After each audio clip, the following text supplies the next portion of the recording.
Psychic destiny क्या है? जो आपको चीज़ खुशी दे, आपको दुख दे, जो आपके इमोशंस से रिलेटेड हो। नेचर साइड के बीच में और इंटेलिजेंट साइड के बीच में एक न्यूट्रल पॉइंट होता है, ज़ीरो पॉइंट होता है, जहाँ पर ना हम इधर के होते हैं ना हम उधर के होते हैं। उस यूनिट को बोलते हैं अय्या। सभी को थ्रिल चाहिए, सभी को एक्साइटमेंट चाहिए इस गैदरिंग में, सभी को अपने अपने जवाब चाहिए छोटे मोटे, क्योंकि हर किसी की अपनी जर्नी है और किसकी जर्नी है जो ख़त्म नहीं होगी। हर किसी की अर्थली जर्नी एक ना एक दिन ख़त्म होनी है। कौन कौन रह पाया हमेशा के लिए? राजा रंग फ़कीर।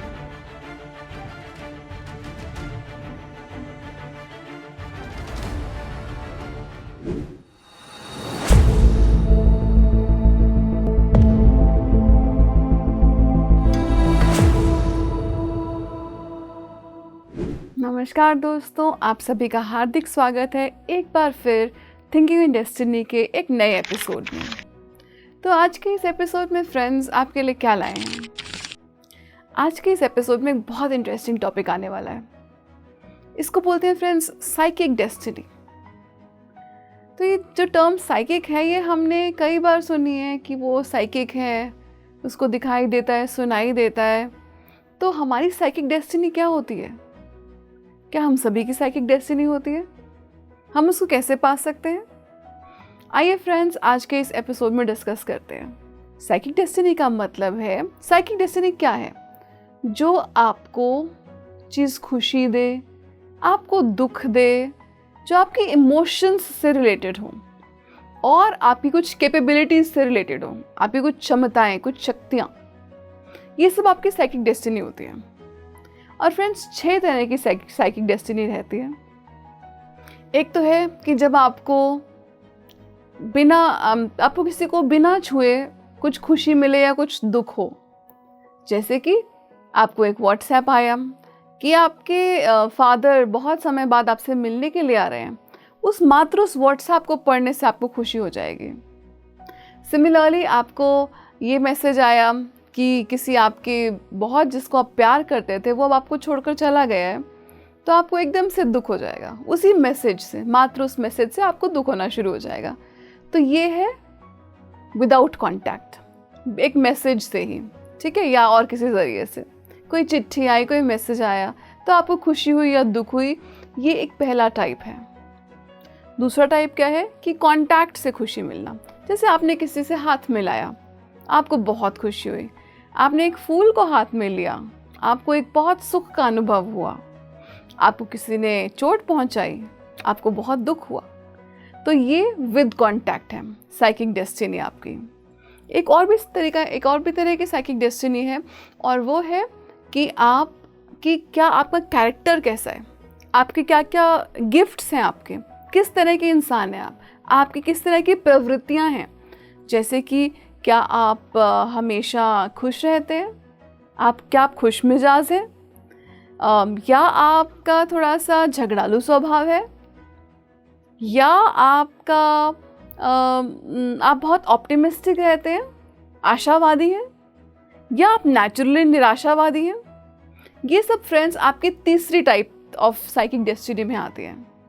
तो पहला हमने देखा साइकिक डेस्टिनी विदाउट कॉन्टैक्ट, दूसरा हमने देखा विद कॉन्टैक्ट, और अब तीसरी हम देख रहे हैं कि आपके क्या कैरेक्टर्स हैं, आपका क्या कैरेक्टर है, आपके क्या गिफ्ट्स हैं। आप खुश रहते हैं, दुखी रहते हैं, आशावान है, निराशावान है, जैसे जो भी आपका एक नॉर्मल ट्रेट है वो सब। चौथी क्लास है साइकिक डेस्टिनी की नींद और नींद के जैसी अवस्थाएं, sleep and sleep related states. पांचवी अवस्था है फ्रेंड्स डेथ, मृत्यु के बाद आपकी साइकिक डेस्टिनी क्या रहती है। और छठी और आखिरी है कि मृत्यु के बाद की आपकी क्या अवस्थाएं रहती हैं, स्टेट्स आफ्टर डेथ। आज हमारे लिए आज के इस एपिसोड में 3 टाइप की साइकिक डेस्टिनी को डिस्कस करना पॉसिबल रहेगा। तो हम पहले 3 टाइप ही मोस्टली डिस्कस करेंगे आज फ्रेंड्स, और ये है psychic destiny with contact, without contact, and हमारे गिफ्ट्स और डिस्पोजिशंस क्या हैं। आइए फ्रेंड्स अपनी जो कहानी है उसको कुछ साल पहले लेकर जाते हैं। कहाँ से आपकी इस जन्म की शुरुआत हुई? वो मोमेंट, वो कैसे होता है? कॉन्सेप्शन कैसे होती है? गर्भधारण कैसे होता है? तो फ्रेंड्स, इसके लिए माता और पिता जब एक साथ आते हैं तो उन दोनों का सांस और उन दोनों का रक्त एक हो जाता है, और उस कॉमन एटमॉस्फेयर में उनके ब्लड और उनकी सांस के थ्रू ये जो आने वाली आत्मा है, जिसको हम डूअर भी बोलते हैं, जिसको हम कर्ता भी बोलते हैं, वो उस सांस के ज़रिए माता के गर्भ में उसको प्लांट कर दिया जाता है, बीजारोपण होता है। तो माता का सॉइल और प्लस पिता का सीड सेल, सॉइल सेल और सीड सेल मिलकर गर्भधारण होता है। इस तरह से बच्चा कंसीव होता है। लेकिन इस बच्चे का भी अगर हम देखें तो सबसे पहले जब ये हेवन से नीचे आता है तो पहले इसकी ब्रेथ फॉर्म आती है। तो ये ब्रेथ फॉर्म ने इसको जोड़ा है। जोड़ने का काम किसने किया? माता के सीड सेल और पिता के सेल को जोड़ने का काम किसने किया है? वो काम किया है ब्रेथ फॉर्म ने। फ्रेंड्स, ब्रेथ फॉर्म क्या होती है? ब्रेथ फॉर्म का ये जो कॉन्सेप्ट है ये बार बार हम डिस्कस करेंगे। तो ब्रेथ फॉर्म दो चीज़ों से बनी है। एक तो ब्रेथ से मतलब आपकी श्वास से, एक फॉर्म से कि आपका क्या शरीर रहेगा, क्या आपकी रचना रहेगी आपके जीवन काल में, ये आपकी ब्रेथ फॉर्म डिटर्मिन करती है। ब्रेथ फॉर्म और भी कई काम करती है, और इसको बताने से पहले मैं आपको ये बताना चाहूँगी कि हम सभी की एक जर्नी रही है। हम पहले नेचर को बिलोंग करते हैं, तो हम नेचर साइड पे रहते हैं, फिर हम इंटेलिजेंट साइड पर आ जाते हैं, और इन दोनों के बीच में, नेचर साइड के बीच में और इंटेलिजेंट साइड के बीच में एक न्यूट्रल पॉइंट होता है, जीरो पॉइंट होता है, जहाँ पर ना हम इधर के होते हैं ना हम उधर के होते हैं। उस यूनिट को बोलते हैं अय्या। तो ये जो आपकी ब्रेथ फॉर्म है ये आपकी बॉडी को शेप देती है। कई लोग ब्रेथ फॉर्म को फ्रेंड्स सबकॉन्शियस भी कहते हैं, कई लोग ब्रेथ फॉर्म को अनकॉन्शियस भी कहते हैं। तो ब्रेथ फॉर्म का काम क्या है? ब्रेथ फॉर्म का एक तो काम ये है कि ये एक बहुत फेथफुल सर्वेंट है, जो इसको बार बार रटाया जाएगा, जो आप बार बार रिपीट करते रहेंगे। जैसे कि आपके सबकॉन्शियस पे होता है फ्रेंड्स, आप सबकॉन्शियस का ही दूसरा नाम ब्रेथ फॉर्म सोच सकते हैं। तो आपके जो भी आपको बार बार आपने पढ़ा, जो भी आपने बार बार रटा, जो आपको बार बार बात कही गई, वो कहीं ना कहीं आपके मनस पटल पर एक गहरी छाप छोड़ जाती है।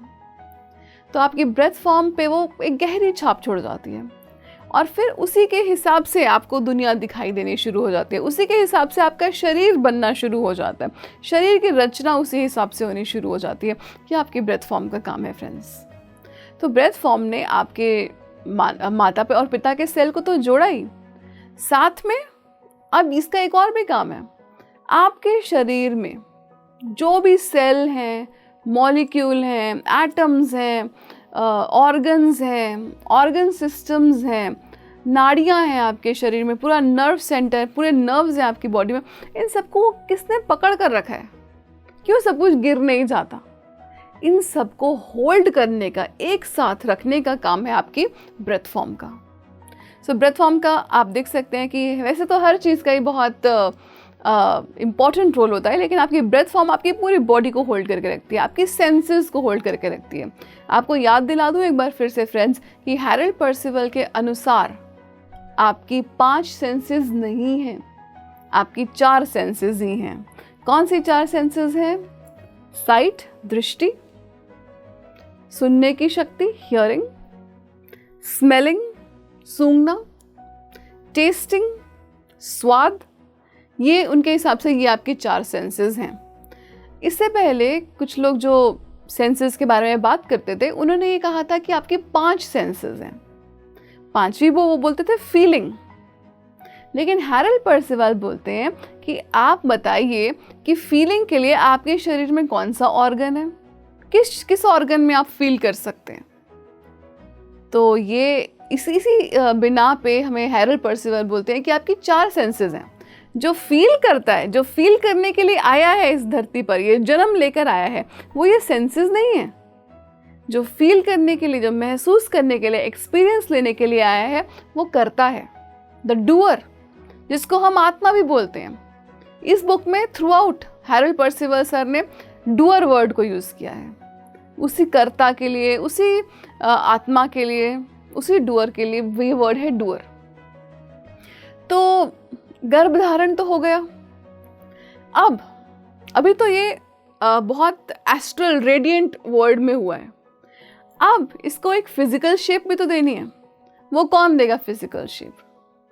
फिजिकल शेप देने के लिए कुछ ऑर्गेनिजम्स होते हैं, कुछ एंटिटीज होती हैं जिनको बोलते हैं एलिमेंटल्स। जैसे आपने एलिमेंट्स तो सुना ही होगा। एलिमेंट्स क्या होती हैं? आपकी धरती, पृथ्वी, अग्नि, वायु, ये आपकी एलिमेंट्स हैं। इन्हीं के ही जो कार्य करने वाले हैं उनको हम बोलते हैं एलिमेंटल्स। तो अब एलिमेंटल्स का ये काम है कि वो शरीर की संरचना करेंगे एक पर्टिकुलर ब्रेथ फॉर्म के हिसाब से। तो एलिमेंटल्स, फायर एलिमेंटल आ गए, अग्नि के एलिमेंटल्स आ गए, हवा के एलिमेंटल्स आ गए, वायु के एलिमेंटल्स आ गए और अर्थ के एलिमेंटल्स आ गए। ये सब एलिमेंटल्स मिलके आपके शरीर को बनाते हैं। तो आपने कभी सोचा है कि अगर कोई एलिमेंटल ज़्यादा हो, कुछ कम हो, तो क्या होगा?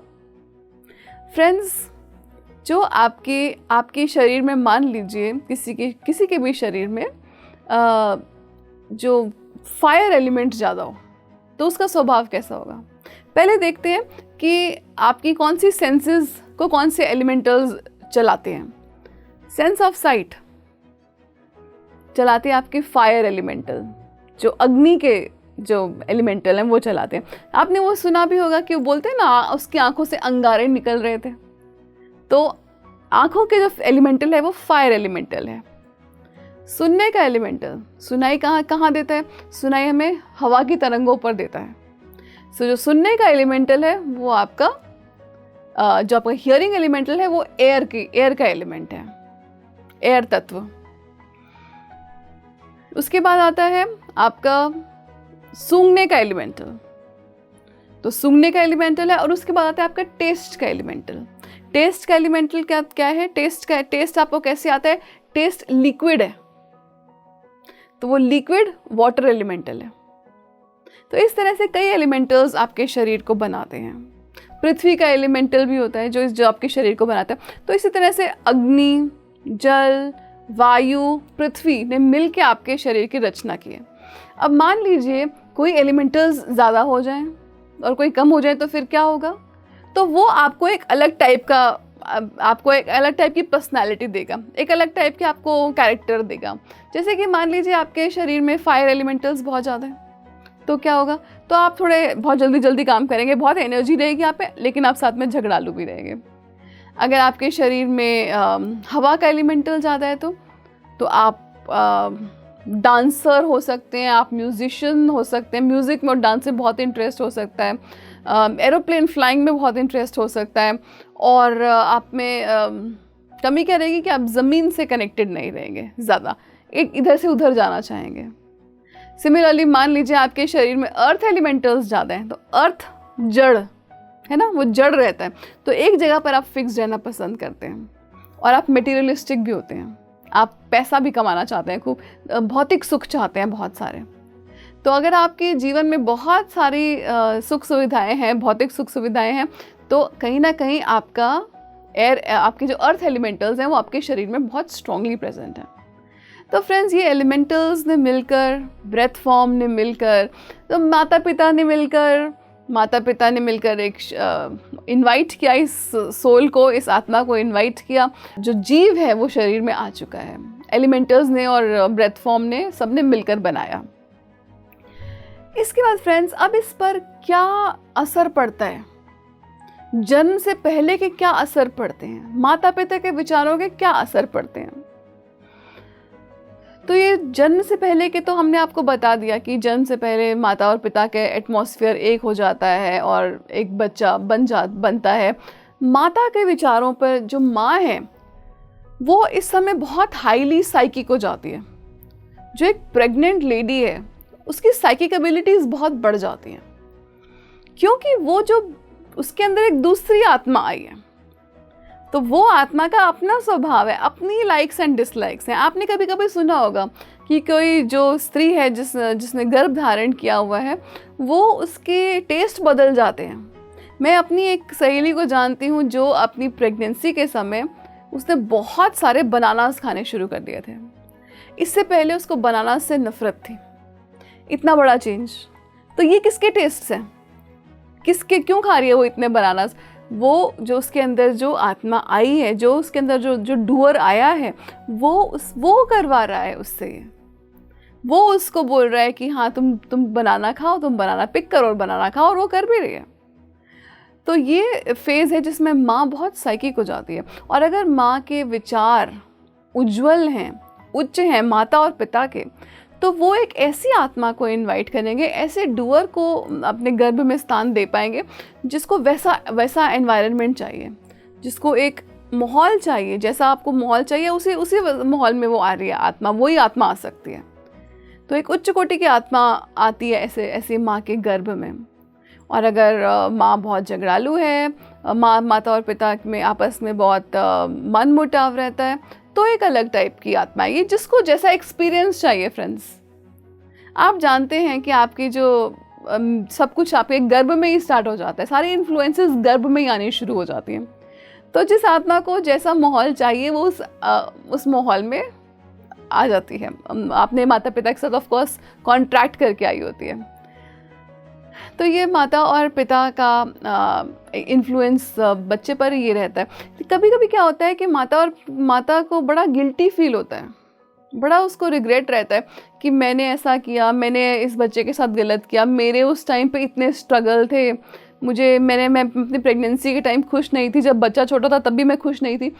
तो इसमें हैरोल्ड पर्सिवल ने एक बहुत सुंदर बात बोली है फ्रेंड्स। वो कहते हैं कि जो आने वाली आत्मा है वो अपना एटमॉस्फेयर खुद लेकर आ रही है। तो आप जो सब सर्कमस्टेंसेस आपके साथ हो रहे हैं, जिन स्थितियों से आप गुजर रहे हैं, परिस्थितियों से आप गुजर रहे हैं, वो उस आत्मा की ज़रूरत भी है। तो ऐसा हम नहीं कह सकते फ्रेंड्स कि माता पिता को सजग नहीं होना चाहिए। अब ऑफ कोर्स एक बच्चे को, एक आत्मा को जन्म देना एक बहुत बड़ी जिम्मेवारी है, और इसलिए इसको बखूबी निभाने की पूरी कोशिश करनी चाहिए। लेकिन अगर आपका किसी बच्चे के प्रति आपके साथ आप इतना अच्छा नहीं कर पाए, तो ज़िंदगी भर अपने आप को उस गिल्ट में रखने का कोई फ़ायदा नहीं है। वो आत्मा, वो डूअर अपना जो एटमॉस्फेयर चाहता है, जो सर्कमस्टेंसेस चाहता है अपनी ग्रोथ के लिए, अपनी लर्निंग के लिए, वो लेकर आया है। उसने भी तो क्रिएट किए हैं। क्योंकि जब माता का एटमॉस्फेयर और बच्चे का एटमॉस्फेयर एक हो जाता है, इसीलिए फ्रेंड्स, इसीलिए जो बीत गई सो बात गई। अपने आप को ज़्यादा गिल्टी मत फील कीजिए कि मैंने उस समय ये किया था, मुझे खुश रहना चाहिए था, इसने मेरे साथ गलत किया, उसने मेरे साथ गलत किया। इन स्टोरीज़ का अब कोई मतलब नहीं रह जाता, क्योंकि जिस आत्मा को जैसा माहौल चाहिए था, जैसा एनवायरनमेंट चाहिए था, वो क्रिएट हुआ। आफ्टर ऑल उस डूअर की भी तो अपनी डेस्टिनी है, उस डूअर की भी तो अपनी थॉट्स हैं, अपनी थिंकिंग है, जिससे उसकी डेस्टिनी बन रही है। तो फ्रेंड्स, ये थोड़ा सा गिल्ट से बाहर निकलने का ये बहुत सुंदर बात बताई है हैरोल्ड पर्सिवल जी ने हमें। इसके अलावा फ्रेंड्स, ये तो हमने बात करी कि बच्चा कैसे कंसीव करते हैं पेरेंट्स, और बच्चे पर क्या इन्फ्लुएंसेस रहते हैं। कुछ बच्चों में शुरू से ही देखा गया है कि उनके पास अतीन्द्रिय शक्तियाँ होती हैं, साइकिक एबिलिटीज़ होती हैं। तो ये साइकिक एबिलिटीज़ कुछ लोगों के पास तो शुरू से ही होती हैं, और कुछ लोग जो है उनको अर्जित करना चाहते हैं। कई लोग होते हैं वो अपने जिन लोगों की डेथ हो गई होती है उनसे बातचीत करना चाहते हैं ना, अपने प्रियजनों से जो उनको छोड़कर चले गए हैं उनसे बात करने के लिए कई जगह पर लोग इकट्ठे होते हैं। इसको बोलते हैं सियोन्स। तो सियोन्स पे एक मीडियम रहता है, और वो मीडियम जो है वो उन आत्माओं को इनवाइट करता है। ज़्यादा से ज़्यादा समय फ्रेंड्स, ये एक धोखाधड़ी का खेल होता है। हैरल्ड पर्सिवल सर बताते हैं कि ये जो मीडियम है, जो इसके थ्रू एंटिटीज़ आती हैं, वो जनरली बहुत लोअर टाइप की एंटिटीज़ होती हैं और वो उसका भी फ़ायदा उठा रहे हैं। सभी को थ्रिल चाहिए, सभी को एक्साइटमेंट चाहिए इस गैदरिंग में, सभी को अपने अपने जवाब चाहिए छोटे मोटे। तो उसके लिए वो सबका मिला जुला एनर्जी से ये बीइंग्स आने लग जाते हैं। एक जो मीडियम होता है ना, उसमें एक खुशबू आती है जो इन एंटिटीज़ को बहुत बहुत जल्दी सूंघ लेती हैं। ये एंटिटीज़ उस खुशबू को, एक अलग तरह की खुशबू, जैसे एक फ्लावर की होती है, एक फूल की अपनी खुशबू होती है, उस तरह से इनमें से भी अपनी खुशबू आती है। तो ये लोग जाते हैं इन ऐसी जगहों पर, वो जनरली लोगों को वहाँ पर बुद्धू बनाया जाता है, क्योंकि हायर टाइप के तो बीइंग्स जनरली सियोंसिस पे नहीं आते। हाँ, कभी कभी आपके मृत जन आ सकते हैं। कैसे आ सकते हैं वो, कि जब मान लीजिए आप एक जो डूअर होता है, उसकी एक डीप स्लीप की स्टेट होती है। जब मृत्यु के बाद कुछ लोगों को बहुत हीलिंग की ज़रूरत होती है और एक डीप स्लीप टाइप स्टेट होती है। तो उसमें अगर आप अगर आप लगातार उस व्यक्ति के बारे में सोच रहे हैं जो आपको छोड़कर जा चुका है, आप बहुत दुखी हो रहे हैं, उसको बहुत याद कर रहे हैं, तो वो डूअर आपकी तरफ अट्रैक्ट हो जाता है। और इसलिए हमको जो है ज़्यादा दुख में नहीं पड़ना चाहिए फ्रेंड्स, क्योंकि हर किसी की अपनी जर्नी है और किसकी जर्नी है जो ख़त्म नहीं होगी। हर किसी की अर्थली जर्नी एक ना एक दिन ख़त्म होनी है। कौन कौन रह पाया हमेशा के लिए, राजा रंग फ़कीर, सभी का तो यही अल्टीमेट है कि मृत्यु को तो गले लगाना ही है अल्टीमेटली। तो ऐसा डूअर कभी कभी आ जाते हैं जिनको बहुत याद किया जाता है, या ऐसे भी डूअर आ जाते हैं जिनको लगता है कि मेरा कुछ काम रह गया। वो बोलते हैं ना, अनफिनिश्ड बिजनेस, मैंने ये नहीं किया, मैंने वो नहीं किया, या कुछ रिग्रेट है, अपने रिग्रेट को एक्सप्रेस करना चाहते हैं। तो ऐसे डूअर्स आ जाते हैं अपने ऐसे सियोंसिस पर आ जाते हैं जनरली। लेकिन ये डूअर तभी आ सकते हैं फ्रेंड्स, जजमेंट से पहले ही आ सकते हैं। जजमेंट क्या होता है, जिसमें कि आप खुद देखते हैं कि आपने क्या किया, अपनी अर्थ पे आपकी कैसी प्रोग्रेस रही है, क्या सीखा, क्या नहीं सीखा, क्या गलतियां करी, क्या गलतियां नहीं करी। ये सबका जो लेखा जोखा होता है ना, वो जजमेंट पे होता है।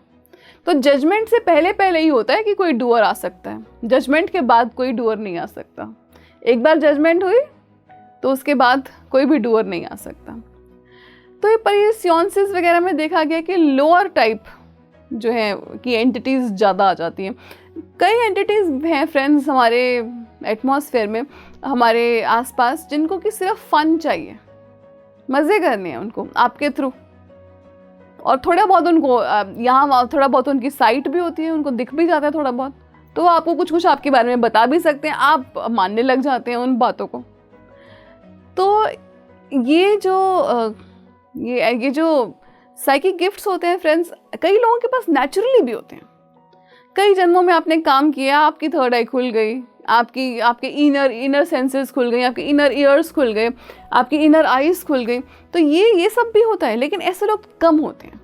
ज़्यादातर लोग लोअर काइंड ऑफ एंटिटीज़ के चक्कर में पड़ जाते हैं, जिनके पास की कोई डीप विजडम नहीं होती। वो आपके थ्रू सिर्फ कुछ चाहते हैं, आप उनके थ्रू अपने प्रश्नों का उत्तर चाहते हैं, वो आपके थ्रू एक्साइटमेंट चाहते हैं, और ये चलता रहता है, और ये आपको कम्प्लीटली ड्रेन कर देता है, आपकी ऊर्जा को कम्प्लीटली खींच लेता है।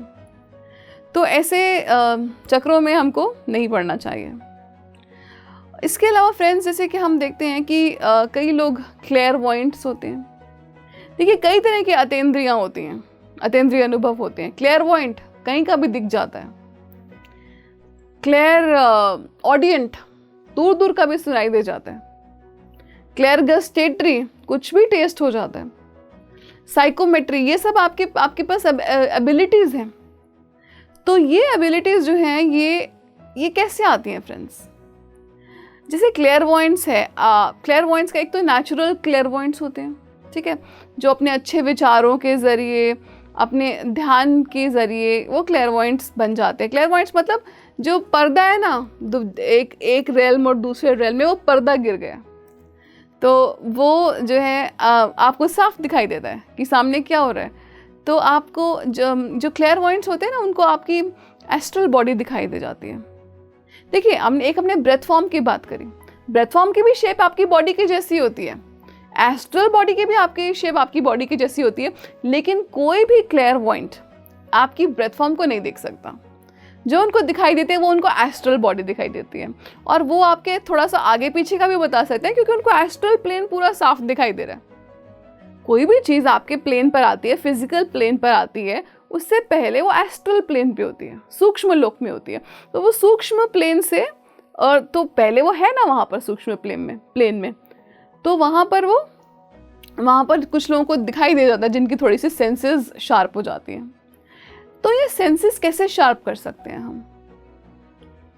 कैसे कुछ लोगों को दिखाई देता है और कुछ लोगों को नहीं दिखाई देता? हमारी सेंसेस में कितनी शक्ति है क्या कि हम कुछ भी देख सकते हैं? आप देखिए फ्रेंड्स, आपकी सेंसेस की रेंज कितनी लिमिटेड है। आपको दिखाई इतना सा देता है, आपसे ज़्यादा जानवरों को दिखाई देता है, आपसे ज़्यादा जानवरों को सुनाई देता है। तो हमारे जो सेंस प्राइड है ना कि हम तो इंसान हैं, हम सबसे उच्च कोटि के हम प्राणी हैं, तो ये प्राइड बिल्कुल किसी काम की नहीं है। क्यों? क्योंकि आपके एनिमल फ्रेंड्स हैं वो आपसे ज़्यादा साइकिकली ट्यून्ड हैं, आपसे ज़्यादा उनको दिखाई देता है। एक डॉग को एक ऐसी विसल सुनाई दे जाती है जो आपको नहीं सुनाई देगी। कैट्स को वो दिखाई दे जाता है जो आपको नहीं दिखाई देगा। हमने क्यों है फ्रेंड्स, ये डिफरेंस क्यों है ये? क्योंकि हमने अपनी सेंसेस को बहुत डल कर लिया। सेंसेस में बहुत पावरफुल हैं सेंसेस तो ये एलिमेंटल्स हैं। मैंने आपको बताया, जो दृष्टि है आपकी वो एलिमेंटल है, फायर एलिमेंटल है। जो हियरिंग है वो आपका एयर एलिमेंटल है। जो टेस्टिंग है वो आपका वाटर एलिमेंटल है। तो इनमें तो बहुत ताकत होती है, लेकिन गड़बड़ कहाँ है फिर? एलिमेंटल्स इतने पावरफुल हैं, हमें क्यों नहीं सब कुछ ये एक्सपीरियंस होता? क्योंकि हमारी बहुत डल हो गए, हमारा ऑर्गन बहुत डल हो गया, और हमारी नाड़ियाँ जो नसें हैं उस तक जाने वाली वो सब बहुत डल हो गई। तो इसलिए हमको एक बहुत कम रेंज में दिखाई पड़ता है, सुनाई पड़ता है, और बहुत कम रेंज में हम सूंघ सकते हैं। तो ये अतीन्द्रिय जो शक्तियाँ हैं, ये हम सभी की परतें साफ करने की बात है फ्रेंड्स। पत्री सर का भी कुछ ही दिन पहले वीडियो आया था और उन्होंने कहा था सिर्फ 2 चीज़ें फॉलो करो, एक वेजिटेरियन शाकाहार और दूसरा ध्यान। शाकाहार करोगे तो ये फिजिकल बॉडी क्लीन हो जाएगी, शाकाहारी आप भोजन लेंगे तो, और ध्यान करोगे आपकी 7 बॉडीज क्लीन हो जाएंगी। तो जब हम ध्यान करते हैं तो हमारी जो बॉडीज़ हैं सभी बॉडीज़ को स्ट्रेंथ मिलती है, सारी बॉडीज़ स्ट्रांग होती हैं, सारे नर्व्स हमारे पूरा नर्वस सिस्टम है पूरा क्लीन हो जाता है, और क्लीन हो जाता है तो आपको दिखाई देना शुरू हो जाता है, आपको सुनाई देना शुरू हो जाता है, सब कुछ होना शुरू हो जाता है। तो ये अतीन्द्रिय अनुभव हम सभी के जीवन में किसी न किसी फॉर्म में आते ही हैं, हमको रियलाइजेशन नहीं होती है। तो ये क्लेयरवॉयंस हो गई, ये सब हमारे साइकिक गिफ्ट्स हैं, साइकिक एबिलिटीज़ हैं, जिसके लिए हमको अपने ऑर्गन्स को क्लीन करना पड़ेगा, अपने नर्व सिस्टम को क्लीन करना पड़ेगा। कैसे करें? ध्यान तो ज़रिया है ही हमारे पास। दूसरा, हैरोल्ड पर्सिवल सर ये बताते हैं कि आप अपनी फीलिंग और डिज़ायर को कंट्रोल कीजिए। फीलिंग और डिज़ायर को आपने कंट्रोल किया, जो आप महसूस कर रहे हैं, जो बहुत मन कर रहा है, जो आपके डिज़ायर है, तो उसको आप कंट्रोल करते हैं तो आपका वॉलेंट्री नर्वस सिस्टम कंट्रोल हो जाता है। वॉलेंट्री नर्वस सिस्टम क्या है? जो अपने हाथ से आप काम करते हैं, हाथ हिला रहे हैं, अपनी मर्ज़ी से हिला रहे हैं, वॉलेंट्री है। और जो आप अपनी मर्ज़ी से नहीं कर रहे वो इनवॉलेंट्री है। इनवॉलेंट्री क्या है? आपका दिल धड़क रहा है, क्या आप उसको रोक सकते हैं? अभी तो नहीं रोक सकते आप, लेकिन हिंदुस्तान में ऐसे बहुत साधु संत हुए हैं जो अपनी इनवॉलेंट्री नर्वस सिस्टम पर भी पूरा कंट्रोल कर रखते थे। और मुझे इस कॉन्टेक्स्ट में याद आ रही है स्वामी रामा ने ये अपने ऊपर ये एक्सपेरिमेंट कराए हैं फ्रेंड्स। वेस्टर्न कंट्री में एक टीम ऑफ डॉक्टर्स के सामने स्वामी रामा ने अपने दिल की धड़कन को रोक दिया था, और काफ़ी समय तक रोका था, और डॉक्टर्स डर रहे थे कि हमको एक डेड स्वामी नहीं चाहिए अपने पास।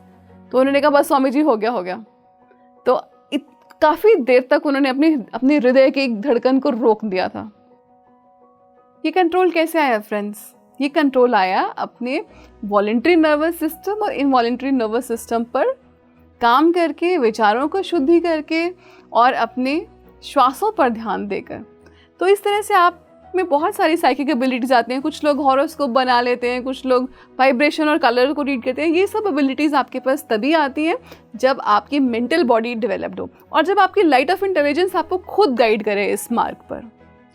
तो फ्रेंड्स, ये बहुत डीप टॉपिक्स हैं और इनके बारे में चर्चा चलती रहेगी। ये एक सिर्फ फूड फॉर थॉट है कि आप इन डायरेक्शंस पर सोचना शुरू कर दें। फिर मिलेंगे साइकिक डेस्टिनी के सेकंड पार्ट में।